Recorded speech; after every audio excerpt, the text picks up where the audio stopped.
आज बात कर रहे हैं एक एक्टर की और उसकी आने वाली फिल्म नाम है साबरमती रिपोर्ट्स। इस फिल्म के प्रमोशन के सिलसिले में विक्रांत ने कुछ मीडिया चैनलों को एक दिए इंटरव्यू में कुछ ऐसा कह दिया जो उनके पुराने बयानों से बिल्कुल उलट। उन्होंने कहा कि हमें 1947 में तथाकथित आजादी मिली। फिर उन्होंने कहा पिछले 10 साल से मुझे नहीं लगता कोई मुसलमान इस देश में खतरे में है। फिर क्या था? दोनों तरफ से तलवारें खिंच गई। जहां लेफ्ट गैंग ने वीडियो बनाना चालू किया कि देखिए विक्रांत पहले क्या बोलते थे, पहले सेकुलर थे, और उनके पुराने ट्वीट दिखाने लगे, वहीं राइट विंग ने भी विक्रांत के पक्ष में बोलना जारी रखा। नमस्कार दोस्तों, आप देख रहे हैं थोड़ा भारत थोड़ा इंडिया और मैं हूं उज्जवल कुमार। इस फिल्म और विक्रांत के विवाद ने फिर से गोधरा के घाव को कुरेद कर ताजा कर दिया है। साबरमती एक्सप्रेस का बोगी नंबर S6, तारीख है 27 फरवरी 2002, स्टेशन गोधरा और धूं-धूं कर जलती हुई ट्रेन और चीखते चिल्लाते लोग, जिसमें औरतें और बच्चे भी शामिल हैं। वैसे तो घाव को जितना खरोचेंगे उतना खून और मवाद निकलेगा, पर इसकी बात की जानी चाहिए और लोगों को जानना चाहिए आखिर क्या हुआ था उस दिन। बात 27 फरवरी 2002 की है। गुजरात के गोधरा स्टेशन पर साबरमती एक्सप्रेस की बोगी नंबर S6 में आग लगी हुई थी। ट्रेन में कार सेवक अयोध्या से लौट रहे थे और उसी समय विवाद और हिंसा भड़क उठी। इस आगजनी में 59 लोग मारे गए, जिनमें अधिकांशतः कार सेवक थे। ट्रेन के गोधरा पहुंचने के बाद अचानक से अफवाह फैली और कुछ प्रत्यक्षदर्शियों का कहना था कि ट्रेन पर पत्थरबाजी की गई और फिर आग लगाई गई। पुलिस की शुरुआती जांच में भी कहा गया यह हमला एक योजनाबद्ध तरीके से हुआ था, लेकिन बाद में कई विरोधाभासी रिपोर्टें सामने आने लगी। सबसे पहली नानावटी आयोग की रिपोर्ट 2002 में तत्कालीन मुख्यमंत्री नरेंद्र मोदी ने नानावटी आयोग की स्थापना की। आयोग की रिपोर्ट में गोधरा घटना को एक साजिश बताया गया, जिसमें यह कहा गया कि बाहर से पेट्रोल लाकर ट्रेन में आग लगाई गई थी। वहीं दूसरी बनर्जी समिति रिपोर्ट, यूपीए सरकार ने यूसी बनर्जी समिति का गठन किया, जिसने घटना को एक दुर्घटना माना और किसी पूर्व सुनियोजित षड्यंत्र की संभावना से इंकार कर दिया।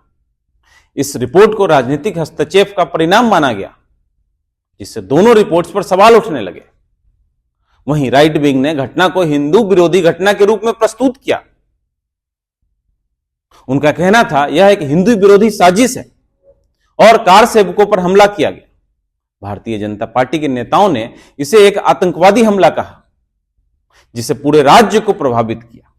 कई राइट विंग पत्रकारों ने इसे धार्मिक संघर्ष के रूप में प्रस्तुत किया।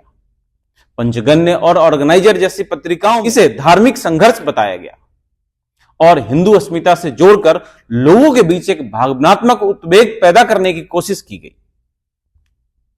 वहीं लेफ्ट विंग ने इस घटना को दुर्घटना के रूप में प्रस्तुत किया। कई वामपंथी नेताओं और पत्रकारों ने इसे एक अफवाहजनित दुर्घटना करार दिया। द हिंदू और TV9 भारतवर्ष जैसे मीडिया हाउस ने इसे एक दुर्घटना के रूप में प्रस्तुत किया। लेकिन सच्चाई क्या थी? गोधरा में ट्रेन जली, 59 बेकसूर लोग मारे गए। क्या होना चाहिए था? सभी को मिलकर दोषियों को सजा दिलानी चाहिए थी, पर क्या हुआ? दोनों ही गैंग अपना माल बेचने लगे। आगे की बात करें तो भारत में वामपंथी मीडिया ने धार्मिक असहिष्णुता के नाम पर ऐसा नैरेटिव गढ़ा है जैसे देश में मुसलमान रोज जलाकर राख कर दिया जाता हो। भारत में वामपंथी मीडिया जानकर डर बेचने का कारोबार करती है। जब भी कोई घटना होती है, इनका नैरेटिव सेट करने का तरीका बड़ा गजब है। एक ही डोज हिंदू अत्याचारी है, मुसलमान सताए हुए हैं। चाहे 2002 का गोधरा ट्रेन कांड हो या 2015 की अखलाक की हत्या या फिर 2017 में पहलू खान का मामला, हर बार इन्होंने एक ही पिच पर बॉलिंग करनी है। गोधरा ट्रेन कांड को ही ले लीजिए।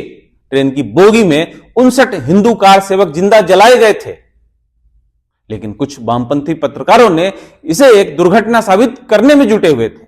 और ये वही है जो हर बार मुस्लिम अत्याचार की बात करते हुए एक ही डायलॉग मारते हैं, हमें डर लगता है। फिर जब 2015 में अखलाक की हत्या हुई, इनका नैरेटिव तेजी से हिंदू आतंक की दिशा में घूम गया। ऐसा दिखाया गया जैसे पूरे देश में मुसलमानों को गो मांस की अफवाह के नाम पर मारने की कोई अभियान चलाया जा रहा हो। ये लोग खुद असहिष्णुता की पुड़िया लेकर बैठे हुए हैं और आमिर खान के हमें डर लगता है वाले बयान को बरनौल की तरह हर बार मल रहे हैं ताकि नैरेटिव में कोई नया दर्द जोड़ा जा सके। पहलू खान के मामले में भी यही कहानी थी। सोशल मीडिया, अखबारों और चैनलों पर एक ही लाइन, एक हेडलाइन, मुसलमान भारत में असुरक्षित है। और 2019 का तबरेज अंसारी की मॉब लिंचिंग मामले में भी हत्या को ऐसा भुनाया गया मानो कोई फिल्म की कहानी हो। इसके मुताबिक पूरी की पूरी एक कौम की अस्तित्व खतरे में पड़ गया। असल में वामपंथी मीडिया की कहानी वही है, हिंदू विरोधी नैरेटिव को बनाए रखना, चाहे गोदरा हो, अखलाक हो, पहलू हो या तबरेज हो। यह वही पुरानी पुड़िया डर का कारोबार करने में माहिर है। वहीं बात दक्षिणपंथी मीडिया की करें तो उनको असली मजा जब आता है जब वो हिंदुओं को खतरे में दिखाने का अपना ड्रामा शुरू करते हैं। इनके मुताबिक हिंदू समाज तो मानो हर दिन कोई विलुप्त होने के कगार पर खड़ा हो और मुसलमानों की खतरनाक साजिशें हर तरफ मंडरा रही हैं। लब जिहाद का राग तो कुछ इस तरह लापते जैसे हर गली नुक्कड़ पर मुस्लिम लड़के सिर्फ हिंदू लड़कियों के धर्मांतरण अभियान के लिए जुटे हों। सोशल मीडिया से लेकर टीवी चैनल तक बस लब जिहाद का हल्ला मचाकर माहौल में इतना खौफ घोल देते हैं कि दर्शक सोचने पर मजबूर हो जाता है कि कहीं उनकी खुद की बेटी तो टारगेट नहीं हो गई। फिर जब हिंदू धार्मिक जुलूसों पर हमले होते हैं तो दक्षिणपंथी मीडिया का हाई वोल्टेज ड्रामा चालू हो जाता है। रामनवमी और हनुमान जयंती के समय अगर कहीं एक पत्थर भी चल गया तो न्यूज एंकर ऐसे रिपोर्ट करते हैं जैसे उन्होंने खुद महाभारत देख लिया हो। इनके हिसाब से हर मुस्लिम बस्ती बस एक धार्मिक खतरे का अड्डा बन चुका है जो हिंदू शोभा यात्राओं का इंतजार कर रहा है ताकि धर्म युद्ध छेड़ा जा सके। अगर कहीं थोड़ी सी झड़प हुई हो तो ये हिंदू समाज पर सुनियोजित हमला बताने में चूकते नहीं है।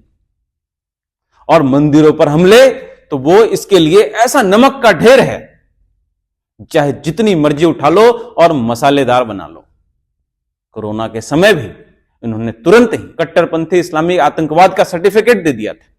इनके हिसाब से पूरा हिंदू समाज खतरे में था, मानो अगले ही दिन हिंदू समाज विलुप्त होने वाला हो। जनता को समझने की दरकार है, दोनों ही अपनी दुकान चला रहे हैं। आप बटे हुए ग्राहक जो माल खरीदना चाहते हैं वो आपको बेच रहे हैं, बाकी आप विवेकशील हैं। काफी सोच समझकर किसी भी विषय पर अपना राय बनाएं। धन्यवाद। आप हमारे चैनल को सब्सक्राइब करें, वीडियो को लाइक करें, कमेंट करें, अपने दोस्तों के साथ शेयर करें और हमें नए विषय भी सुझाएं जिस पर हमें रिपोर्ट बनानी चाहिए। धन्यवाद।